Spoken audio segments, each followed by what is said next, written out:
Okay, welcome to my class. So today, I will demonstrate how to draft the collar. So these are the materials needed: pattern paper, pencil, tape measure, ruler, and hip curve. So these are the measurements needed naman. I will demonstrate how to measure the half of front and half of the back. So based on the illustration, ito yung way paano natin makukuha yung measurement na kailangan natin. Half of front and half of the back pattern. Doon lang sa part ng neckline. So next is the demonstration on how to draft the collar. So first, make a perpendicular line and mark the corner as point A.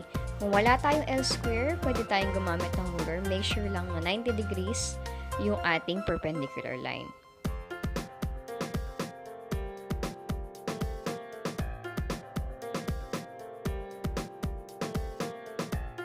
Next, from point A to B, measure 2.5 inches downward. So, yung 2.5, galing yun sa lapad ng ating collar. No? So, yun po yung standard for sports collar. Then, mark lang natin siya as point B and extend point B sideward.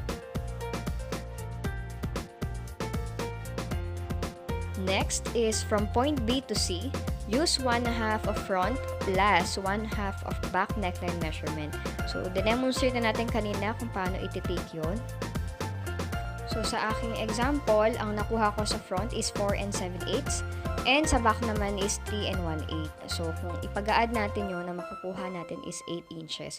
So, yan lamang ay example ko sa aking demonstration.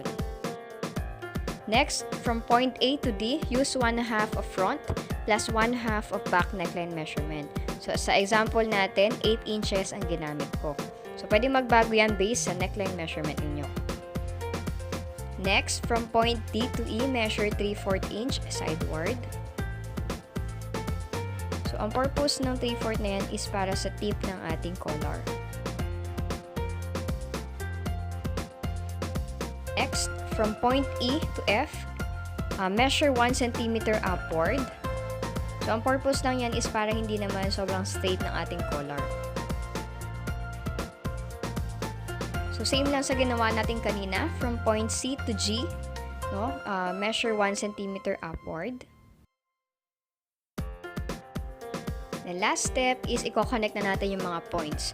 So, pwede kayong gumamit ng hip curve, pwede rin tayong gumamit ng ruler kung hindi available yung hip curve. So, based sa demonstration, yan, ganyan dapat yung position ng ating hip curve. Pag sa ruler, hindi na kailangang i-consider yung shape kasi straight lang naman yun. No? Kung mapapansin nyo, yan yung purpose ng 1 cm upward natin kanina. Para yung collar natin, hindi naman siya sobrang straight lang. No? And mas maganda yung tayo niya kapag ka nai-attach na natin siya sa ating blouse. Okay, so kapag tapos na tayo sa mga steps, ito na yung itsura ng pattern natin for collar. So kung may question kayo, pwede kayo mag-comment sa ating chat box para masagot natin yung mga queries ninyo.